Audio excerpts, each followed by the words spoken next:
نبدأ بالصلاة على النبي في الكومنتات، وما تنسوش تعملوا سبسكرايب ولايك.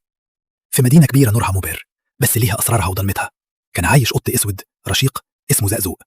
زقزوق ده كان دايما لابس جاكيت جلد وبنطلون جينز، بيتحرك بين الضلمة والنور زي الشبح، وعينه الحضرة لمعتها بتكشف أي حاجة مستخبية. في ليلة من الليالي وهو بيستكشف مرصد مهجور، لقى كورة صغيرة سودة بتنور وبتنبض بصوت غريب. مجرد ما مسكها ظهروا من الضلمة الوشوشة. دول كانوا ناس غامضة وخطيرة وراه زي ظله. فانجري زقزوق في سباق مجنون فوق أسطح البيوت وفي الزقاق الضيق، بيستخدم خفته وذكائه عشان يهرب منهم وهم وراه بسرعة مش طبيعية. قدر يستخبى منهم في سراديب تحت الأرض، بس الكرة نورت وظهر عليها رمز غريب، وفتحت طريق تاني أعمق في الضلمة.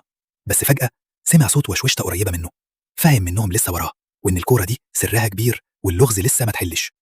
مسك الكرة جامد وعارف إن مغامرته الخطيرة لسه بتبدأ. ودي يا أصحابي كانت حدوتتنا. إيه رأيكم؟ شاركونا في التعليقات، وما تنسوش تعملوا لايك وسبسكرايب عشان تشوفوا قصص تانية لحد المرة الجاية.